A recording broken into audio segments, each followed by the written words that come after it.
Ministerio de Esperanza y Multiplicación, ese es el título para el estudio de esta mañana, la palabra del Señor. Creo que esa frase resume lo que juntos leímos en esta historia apasionante de Marcos capítulo 3, versículos 7 al 19. Tal vez a ustedes alguna vez le hicieron la pregunta, ¿en qué época te hubiera gustado vivir?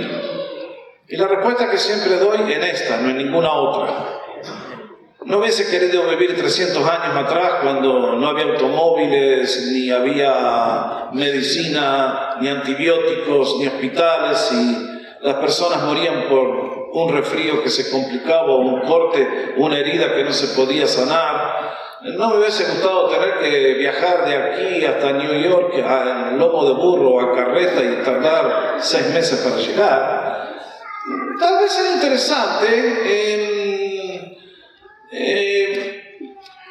un poquito del futuro. Me imagino que si un día le encontramos la vuelta a la fisión nuclear, muy pronto vamos a desayunar aquí y vamos a comer el almuerzo en Tokio.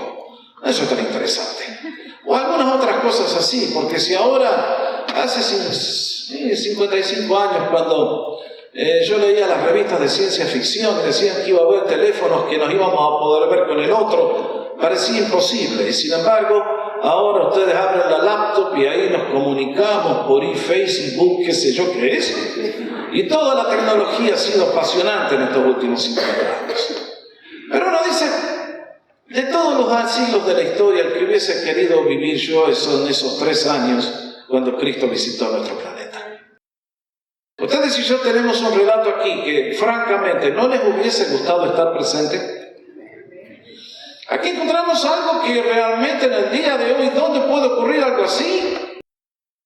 Mucho más importante, posible que lo que leemos aquí pudiera ser reproducido. Mis hermanos, hoy traigo este mensaje con la convicción de que lo que Cristo hizo hace 2000 años lo quiere hacer hoy. Y lo quiere repetir, lo quiere volver a hacer. Y ustedes y yo tenemos que cumplir las condiciones para poder recibir lo que Él nos quiere dar. Vean ustedes. En este párrafo encontramos esencialmente 2 bloques. En primer lugar, un ministerio de esperanza, que es lo que resume los versículos 7 al 12. Allí encontramos que al Señor Jesús se le comienzan a complicar las cosas. A veces pienso,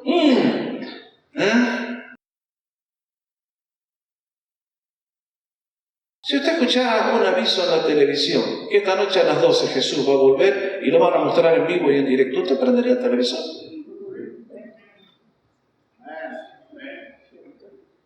Ustedes que tienen fe, posiblemente, la gran mayoría, no. A las 12 tenemos que mirar otras cosas.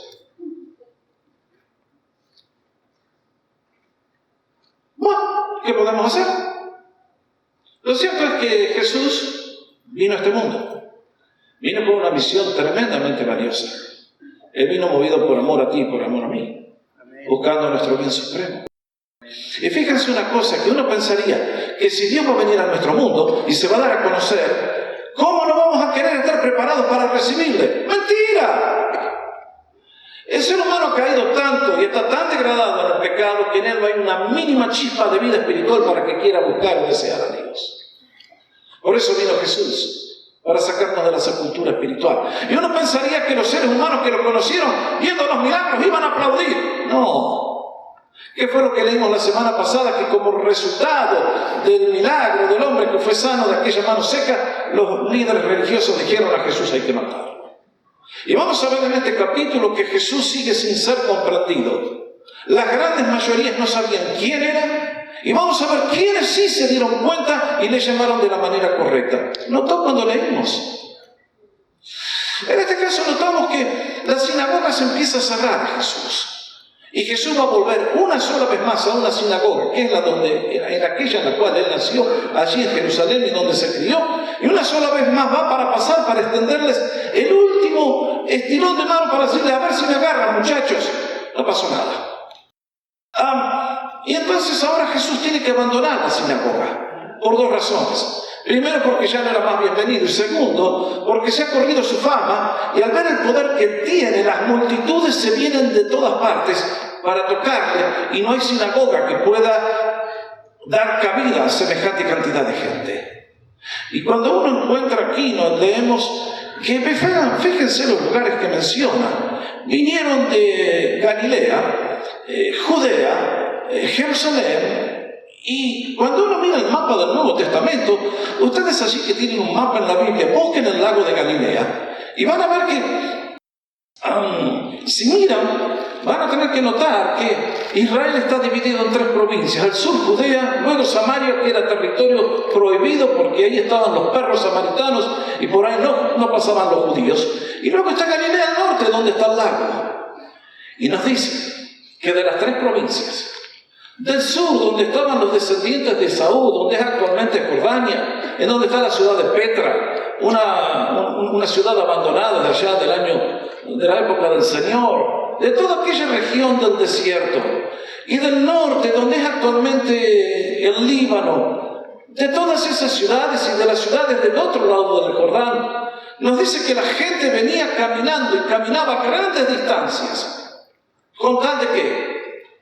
De tocar al Señor. Y uno dice, ¿qué cosa, no?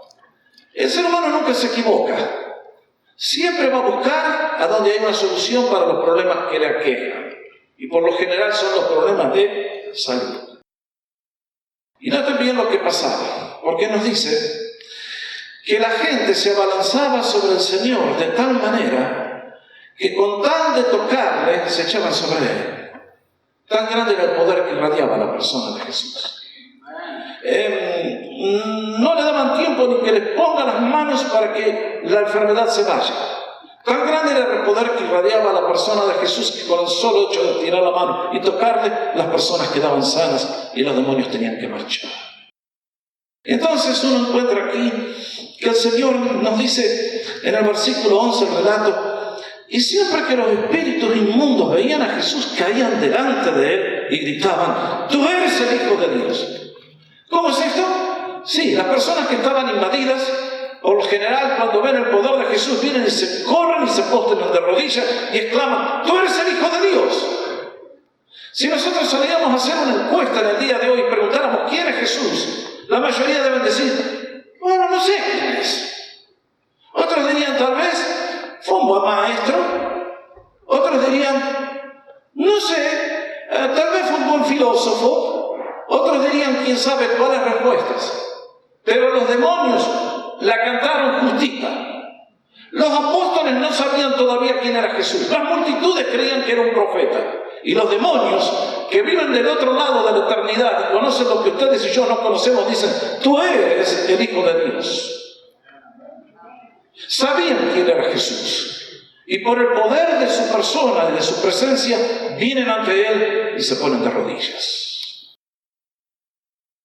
Y entonces encontramos algo que para ustedes y para mí debe ser medio sospechoso. Dice: pero él les advertía con insistencia que no revelaran su identidad. ¿Por qué? Porque Jesús era sabio.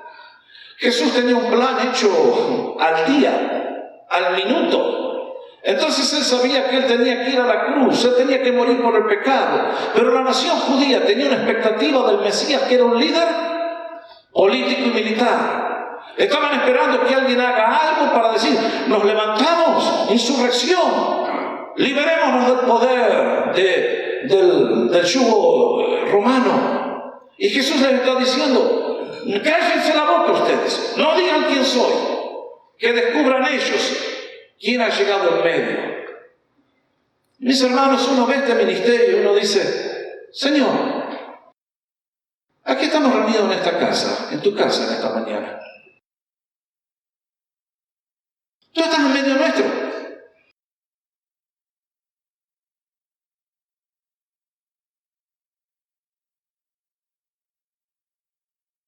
Esto que tú hacías hace 2000 años, ¿lo puedes hacer hoy? ¿Lo quieres hacer hoy? Entonces, Señor, ¿por qué no pasa esto más a menudo? ¿Por qué nuestros cultos muchas veces son alabanza, enseñanza y nos vamos? Y pasan años sin ver la gloria de Dios. ¿Dónde está el problema? ¿Está el problema en que Jesucristo está medio dormidito a la siesta? ¿Está el problema en que Jesús no tiene compasión de nosotros en el día de hoy? ¿Está el problema en que Jesús no quiere contestar nuestras oraciones? Mis hermanos, el problema está en todos nosotros. Y aquí les hablo por experiencia propia. ¿Por qué quiero decir? Bueno, mira, el tema es este. Una persona que no sabe nada de Jesús nunca va a pedir nada de Jesús. Obvio. Usted no le va a pedir a alguien que no conoce, me parece, ¿no? Entonces, Jesús en el día de hoy es ignorado por millones. Y son personas que hoy se están muriendo en el hospital, se están padeciendo, están sufriendo, tienen al alcance de su mano a alguien que con su poder los puede libertar, pero como ellos no conocen, se quedan con las manos vacías. Hay alguien que en apariencia está más cercano, es la gente que visita la iglesia, dependiendo de qué iglesia, por supuesto.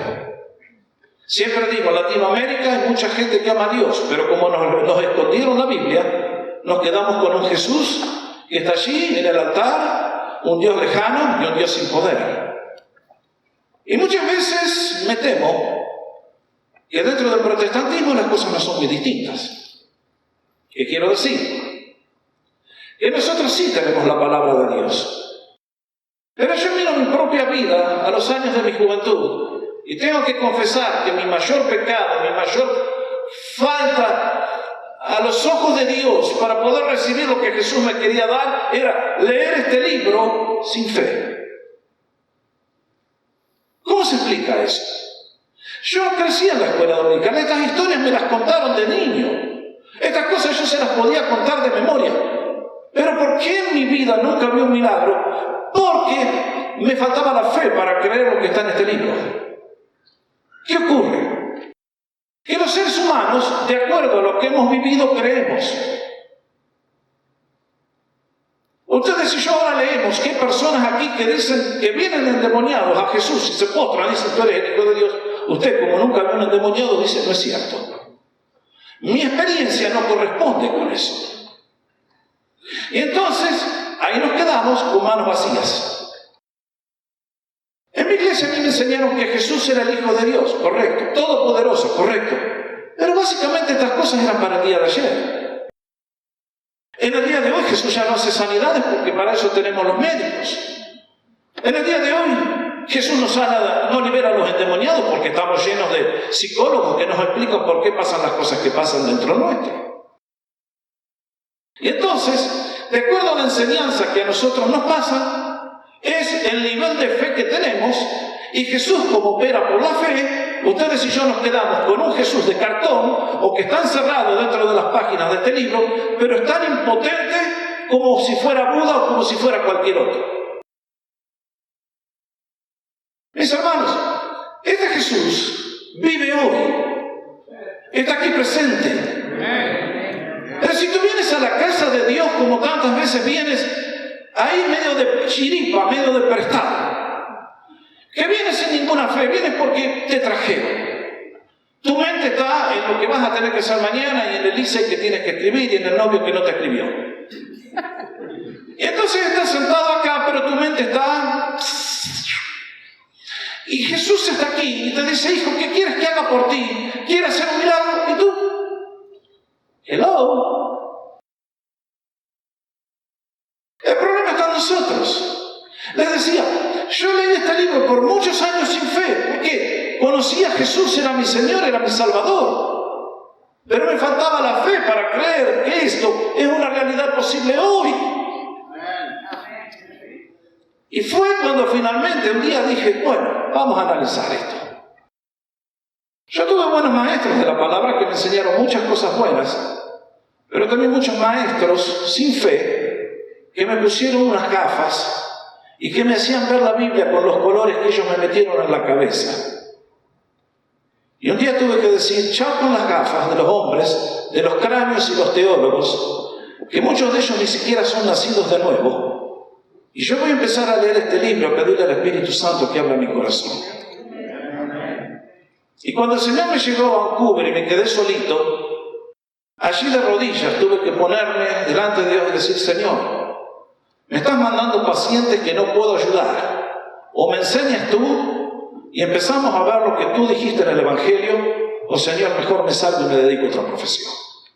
Y el Señor fue fiel, ¿sabe? Porque sin la ayuda de ningún cráneo de los seminarios, ni de los libros, porque en aquel entonces no había nadie que tratara de estos temas, ni con la ayuda de los pastores, porque estaban tan ciegos como yo, con este libro me puse de rodillas y el Señor me empezó a guiar y me empezó a utilizar. Y comencé a ver que lo que sigue a continuación es una realidad bendita y está al alcance de todos aquellos que tienen fe para pedirle al Señor: Señor, si esto es verdad, lo quiero hoy en mi vida aquí. Cuando ustedes piden así, este libro deja de ser una novela. Vas a ser el libro más revolucionario, porque Cristo vive en este libro bendito. Y vive aquí en la iglesia, y vive en tu vida, y está diciendo: hijo, yo tengo todos los recursos que tú me estás necesitando para vivir bien, pero tú tienes que venir a mí del modo en que puedas recibir la bendición. Mis hermanos, si nosotros no pedimos, Jesús no nos da nada. Si nosotros venimos con una actitud de lotería, bueno, a ver si me va bien. Tengo un problema económico, me voy a comprar la lotería, en una de esas me sale el numerito y me hago millonario. Si usted viene con esa mentalidad a buscar a Dios, sepa, se va a ir siempre con las manos vacías. Dios quiere gente que viene a Él con una expectativa de fe. Que aunque no entendemos todos humanamente, que mi experiencia no corresponde con la de este libro, tengo que decir: si está en la palabra de Dios, es cierta. Y aunque no lo entiendo, lo voy a obedecer y lo voy a creer porque es la palabra del Señor. Y Dios no me va a escribir una mentira. Por eso ustedes y yo necesitamos, como hemos estado meditando estos domingos anteriores en el texto de la semana, abre mis ojos para que pueda ver las maravillas que hay en tu libro. Abre mis ojos, Señor. Podemos sentarnos en los bancos de la iglesia toda la vida y nunca ver un milagro porque no tenemos fe. Cristo está aquí, mis hermanos. Él quiere bendecir a su pueblo. Él quiere tocar en tu vida. Él quiere transformarte. Hay problemas imposibles. No son imposibles para Jesús. Estás sufriendo con tus hijos, con esto, con lo otro. Eso es pavada para Jesús. Pero tienes que entender cómo funciona el mundo y que sin la ayuda de Jesús tus problemas son insolubles. Siempre les digo, ustedes me van a decir: pastor, usted nos pega duro a veces. Bueno, que ustedes se la merecen. Y yo también.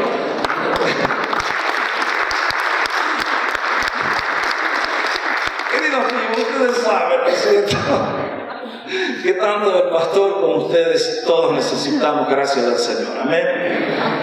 Y todos les estoy contando que todo esto que estoy predicando hoy, yo no lo aprendí a los 20 años. Si no hubiera sido el Pelé del ministerio cristiano. Pero el Señor me fue llevando y me fue formando. Y eso es lo que quiere Dios hacer contigo. Formarte para poder utilizarte, como ya vamos a ver. Y entonces, en este momento, el Señor viene a esta gente, y quiero alentarles a ustedes que si tenemos fe, y este libro, aunque muchas veces no lo entendamos, decimos: Señor, aquí hay cosas que te pido que me aclares, que me muestres, que me formes, que me bendigas.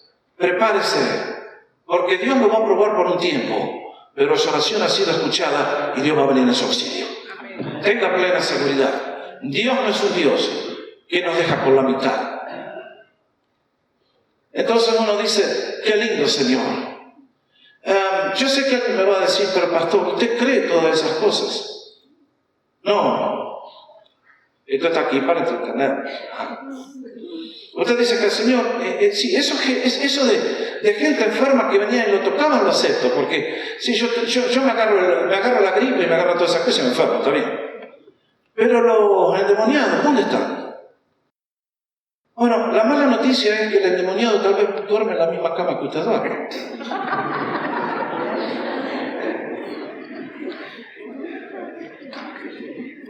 ¿Usted alguna vez pensó en esa posibilidad? Suena chistoso, ¿no es cierto? ¿Usted pensó que tal vez los endemoniados los tiene sentados ahí en la misma oficina que usted trabaja? El primer caso de liberación, ¿dónde fue? En la iglesia, en la sinagoga. Allí estaban los endemoniados. Habían estado la gente sentada por siglos, décadas, y nadie los conmovió. ¡Wow! Pastor, ¿eso dónde está escrito en los libros de filosofía? Bueno, vaya y pregunte a los profesores de la universidad. Y lo van a dejar en el desierto. Mis hermanos queridos, a mí yo lloraba cuando veía el dolor en el pueblo de Dios y la gente que pedía por ayuda y nadie que los pudiera ayudar. Siempre recuerdo el programa, año 88, día de Semana Santa, un ministerio televisivo muy famoso de esta ciudad, donde un día el pastor que predicaba allí dijo, alguien me vino a hablar esta mañana y me dijo, pastor, necesito que me ayude, alguien me hizo una brujería y necesito liberación. Y este hombre, con el estilo que tenía, dijo, yo no creo en lo negativo, yo solamente creo en lo positivo, los demonios no existen y adelante. Alguien fue a pedir pan y le dieron una piedra. Qué triste. Como he dicho sobre este tema, no se dé vuelta ahora y empieza a mirar de al lado pensando, che, negra, vos tenés demonio también. Esa no es su pregunta. Pero quiero decirle que hay ayuda en Jesús. Este es un ministerio de esperanza. La gente que vivió en aquellos años fueron a Jesús y fueron transformados. Y en el día de hoy, Jesús está aquí porque quiere transformar a muchos. Pero también encuentro en este párrafo un ministerio de multiplicación. Porque en la segunda sección que leímos encontramos el llamado de Jesús para los 12 apóstoles. Y este es un llamado que vuelve a reiterar lo que acabo de decir. Y uno se tiene que preguntar, ¿por qué llamó Jesús a estos 12 hombres? Ustedes saben muy bien, cuando leímos el capítulo 1, ya hay un grupo de 4 que comenzó a seguir a Jesús. Eran los pescadores que estaban allí en el lago de Galilea, eran Pedro y Andrés, Juan y Jacobo. Y más tarde leímos capítulo 2 que llamó a Mateo, publicano, cobrador de impuestos. Y ahora el Señor va a completar el equipo con 12 hombres. ¿Qué él elige? ¿Y por qué, pregunta uno, el Señor eligió a esos hombres? Por 3 razones, básicamente. Primero, porque su ministerio debía continuar. Porque Jesús sabía muy bien que su plan era llegar hasta la cruz 40 días más y regresaba al cielo, de donde vino. Y entonces el Señor sabía que la obra que Él ponía en movimiento tenía que continuar hasta su segunda venida. Cuando Él venga en gran poder y gran gloria y establezca su reino y finalmente todas las cosas sean un amén y una bendición en la presencia del Rey. La obra de Cristo, Él la comenzaba, pero no terminaba el día que Él se iba al cielo. Ahora, el Espíritu Santo que Él le permitió hacer las cosas que hizo, sería derramado sobre su nuevo cuerpo, la iglesia. Y estos hombres iban a llevar ese mensaje, continuando la tarea que Él empezó. Pero segundo, porque su ministerio debía extenderse. ¡Qué hermoso! En aquellos años no había medios masivos de comunicación. No había televisión, no había radio, no había prensa, no había nada. Y el Señor necesitaba que ese mensaje se corriera desde Jerusalén, desde allí, desde Israel, a todos los confines de la tierra y hasta lo último de la historia. ¿Cómo iba a llevar ese mensaje? A través de hombres que lo vivían. Y es por eso que en el día de hoy el plan de Cristo sigue siendo el mismo. En el día de hoy estamos en una era rara. Y estamos llenos de gente que cree cosas que son un tanto extrañas. Yo escucho a veces gente que dice, la iglesia crece por la alabanza. Maravilloso. El día que usted tenga un cáncer, venga acá a la iglesia, ponga sus manos en el piano y ore, y el piano le va a sanar. Tengo otros cráneos, jóvenes ahora, que creen que la iglesia crece por Facebook. El día que usted tenga un cáncer, venga y ponga las manos en Facebook y dígale, Facebook, sáname. Mis hermanos, Dios no trata con la tecnología. Dios trata con seres humanos a quienes puede llenar con su poder. Dios no tiene otro método. El Evangelio no crece a través de la propaganda y de los programas televisivos. Crece cuando ven personas en quienes vive Jesús y los ha llenado con su poder. Y es una vida de abundancia la que comunica. Es por eso que dice, en este caso llama a 12 hombres, porque su ministerio tenía que ser llevado a todos los confines de la tierra, y si hoy estamos aquí, es un testimonio de que el plan del Señor funcionó. Y aquellos hombres hicieron su tarea bien y continuaron la tarea bien. Pero también porque su ministerio debía reproducirse. Mientras Jesús estuviera en un solo lugar, los milagros eran posibles en un solo lugar. Pero cuando Cristo vino y a su iglesia lo llenó del poder del Espíritu Santo y cayó sobre millares de nuestros hermanos, el ministerio de Jesús se multiplicó. Y hoy Jesús está siendo proclamado en toda la tierra. ¿Por qué? Porque Él vive en el corazón de aquellos que le reciben y que tienen fe para creer que Él puede utilizarles y hacer lo que Él hizo hace 2000 años. Es entonces que Jesús llamó hombres. ¡Qué privilegio! ¡Qué privilegio haber sido llamado por Jesús! ¡Qué cosa increíble! En el día de hoy nosotros hacemos nuestras carreras para tener una prosperidad económica. Hacemos nuestras educaciones para ser colocados en la Universidad de Harvard. Damas y caballeros, todo eso está muy bien porque tenemos que luchar para ser los mejores en todo. Pero el privilegio más grande es ser un vaso de honra en las manos de Jesús. Eso es lo que aquellos hombres llegaron a ser. Y entonces uno encuentra que Jesús les extendió un llamado, versículo 13. Lean ustedes conmigo. Después Jesús subió al monte y llamó a los que Él quiso, y ellos vinieron a Él. Note bien. Lo primero que hace Jesús es extenderles un llamado. Esto es, Jesús eligió individualmente. Era el resultado de su elección soberana. Ninguno se ofreció. Él escogió. Esto significa que Él es soberano y por lo tanto es responsable de las decisiones que toma. Aquellos hombres, si tenían problemas y defectos, Él los iba a solucionar.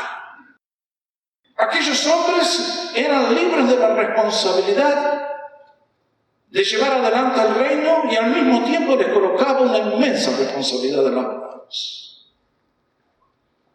Mis hermanos, encuentro que Él escogió en su infinita sabiduría a quienes consideraba calificados para la tarea. Noten bien, cuando leemos los nombres, encontramos personas acá que ninguno tenía una credencial de ser una estrella de Hollywood famoso, un líder de la política, un líder religioso o alguien con grandes degrees académicos. Noten bien, son gente común y corriente, pero ojo, a no confundir. Muchas veces en los años que llevo escuchando herejías en la Biblia, muchos maestros dicen, Jesús tomó una manga de inútiles para fortalecerlos. No, estos no eran inútiles. Dios no crea gente inútil. Dios le creó a usted a su imagen y a su semejanza y le ha dado capacidades notables que nosotros muchas veces no las descubrimos y no las sabemos usar en nuestro pecado. Pero Dios no crea gente basura ni inútiles. Yo leo mi Biblia y encuentro que aquellos que llamó primero estaban trabajando y segundo estaban teniendo éxito en lo que hacían. Pedro y Andrés tenían un negocio próspero de pesca. Juan y Jacobo también. Mateo, ese sobraba que daba miedo, no era muy honesto el hombre, pero era un líder de los negocios. Tenía un máster en Business Administration. Y entonces, cuando yo veo a toda esta gente, no eran inútiles. Dios no llama inútiles a su servicio, mis hermanos. Dios llama a hombres sin pies de barros. Pero esos vasos de barro que somos ustedes y yo, Él nos va a llenar con su poder. Y si nosotros colaboramos con Él, Él nos va a transformar a su imagen y va a ser una obra notable en nuestra vida. ¿No es este acaso la historia que leemos en la vida de estos hombres? Él los escogió. Él sabía quiénes eran. Él sabía lo que podían dar en su servicio. Y lo otro que encuentro es que no solamente los llamó, sino que les dio una tarea. ¿Cuál era? Versículos 14 y 15. Designó 12 para que estuvieran con él y para enviarlos a predicar y para que tuvieran autoridad de expulsar demonios. Otra vez los demonios. Yo me voy de esta iglesia. Acá son todos endemoniados. Me parece que Jesús sabía cuál es el problema humano. Vamos por parte. Primero, una tarea triple. Estás con Él. Esto significa comunión y preparación. Antes de salir a ministrar tenían que ser equipados. Antes que salir a ministrar y enfrentarse a las hordas de demonios tenían que ser preparados. Y es por eso que le dice, vengan conmigo. Muchos me dicen, los apóstoles no tuvieron seminario ni tuvieron educación. No, tuvieron 3 años al lado del mejor maestro de la historia. ¿Cómo envidio yo esa preparación? Él los llamó a que estuvieran al lado de Él. Y notaron, dime con quién andas y te diré quién eres. No funciona siempre así. Usted se junta con los borrachos y sale alcohólico. Se junta con los bocas sucias y sale blasfemo. Se junta con quienes se junta. Aquella gente tuvo la oportunidad de ser puesto al lado de Jesús. Y poco a poco los pescadores y el publicano comenzaron a parecerse a Jesús. En sus actitudes, en su vocabulario, en sus acciones. Comenzaron a captar el espíritu de gracia y de amor. Y vaya, a mí me alientan los apóstoles porque yo leo los evangelios y son iguales a ustedes y a mí, ¿no? Por ahí se mandaban unas erradas. Un día el Señor llegó a un pueblo de los samaritanos y no lo quisieron recibir. Y estos 2 que le puso de nombre Boanerges, ahí se dan cuenta por qué le puso el sobrenombre. Le dijeron, Señor, el Holiday no nos quiso recibir. ¿Quieres que le oremos como Elías y que caiga fuego del suelo del cielo y lo consuma? Miren qué muchachitos, Qué gracia, qué comprensión. Y el Señor con mucho amor le tiene que decir, muchachos, ustedes no entienden de qué espíritu soy yo, quédense piola. Esa es la versión de Sánchez. Entonces, mis queridos, Él tomó a aquella gente para que estén con Él. Y en ese tiempo con Él iban a aprender de su espíritu y iban a poder tratar a los seres humanos con la gracia y la comprensión y la bondad y la misericordia y la amabilidad y la gentileza con la que Cristo te trata a ti y a mí. Nuestro Señor es maravilloso. Nosotros venimos a Él manchados, sucios, derrotados, fracasados, exitosos. El Señor nos trata con una sonrisa y nos dice, me alegro que volviste, hace rato que te estoy esperando, cabeza dura. Y el Señor siempre nos recibe con un brazo abierto y nos bendice. Ah, qué bendición ser llamado por Jesús a estar con Él. En el día de hoy Jesús sigue haciendo lo mismo. Te llama a ti y a mí para que a través de esto que estamos haciendo, la lectura de la Biblia, la oración, el culto, nos acerquemos a Él para aprender de Él y recibir de Él la preparación para ministrar al mundo que está esperando el toque milagroso de su mano. Y nos dice algo más. Nos dice que nos mandó a predicar. El término es muy gráfico, es la misión de un heraldo. Era la misión del hombre que en aquellos años venía con una trompeta de parte del emperador o de quien sea y decía, ¡atención todos! El emperador dice, paguen impuestos, qué mala noticia.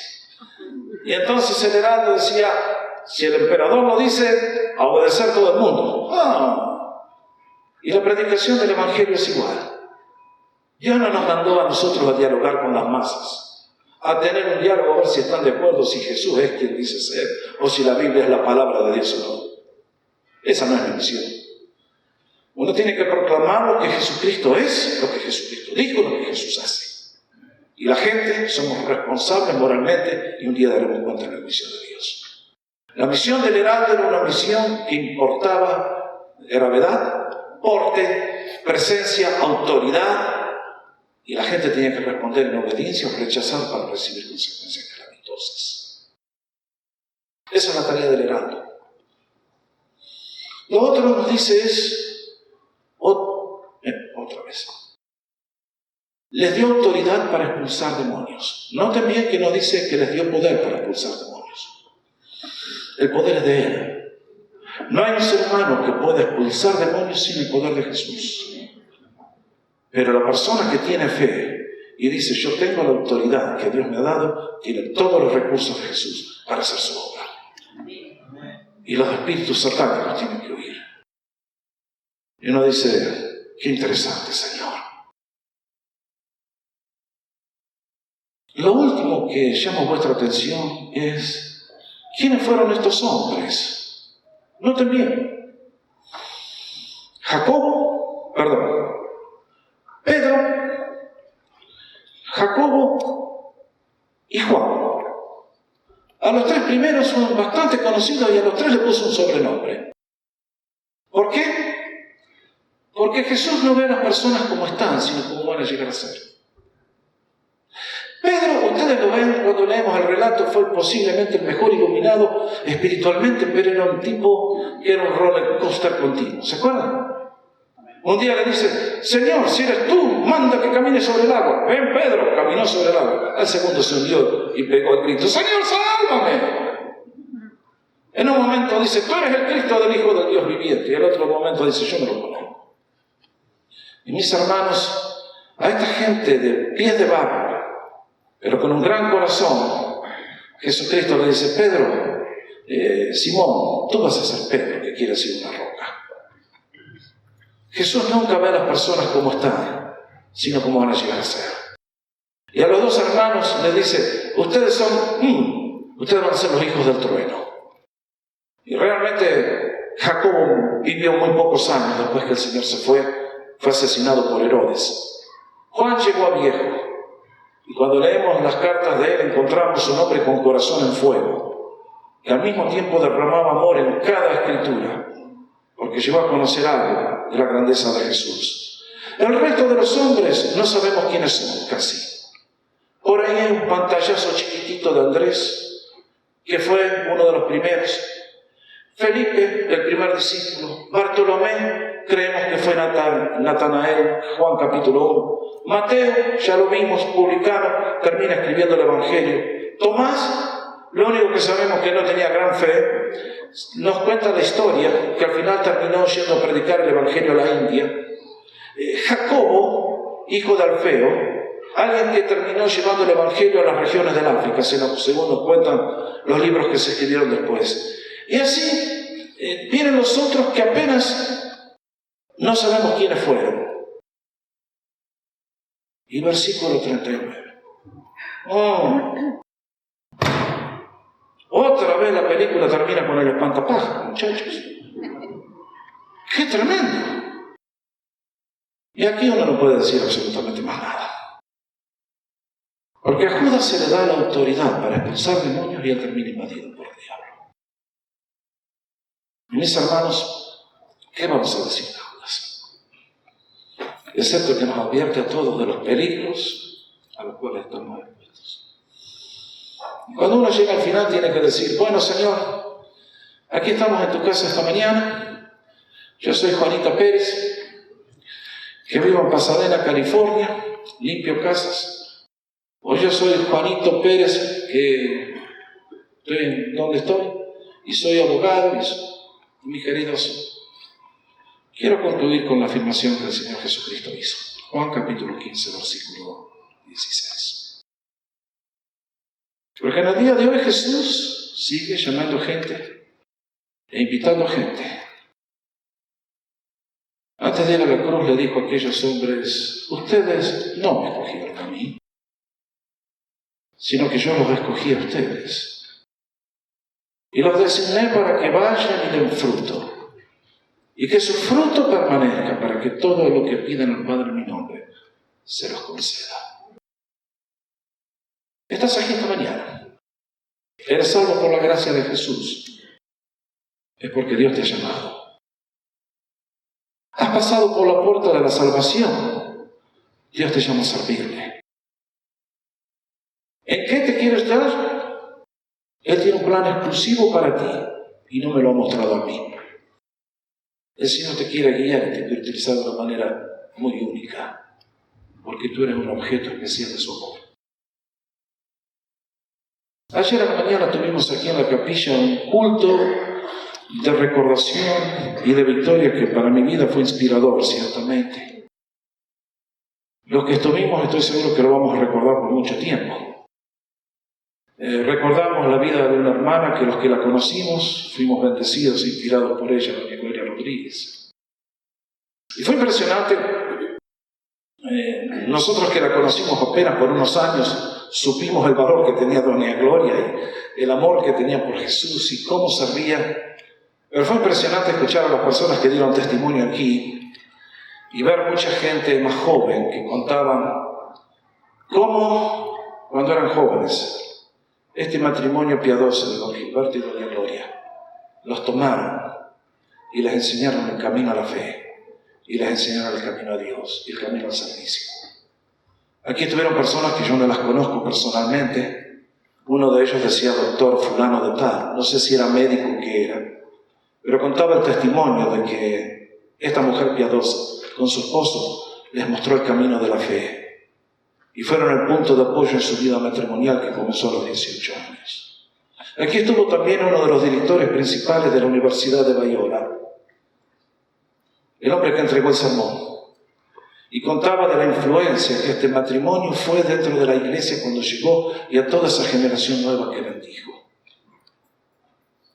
Y uno sale diciendo, Señor, vidas así inspiran y transforman. Porque tuvieron la fe de creer en ti y responder en obediencia.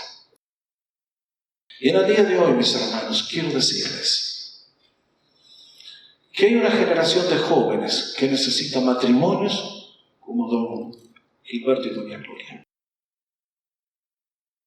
Gente que está luchando con decisiones y una generación que necesita guía, amor, comprensión y alguien que le muestre el camino a la casa del Padre y a la vida de abundancia.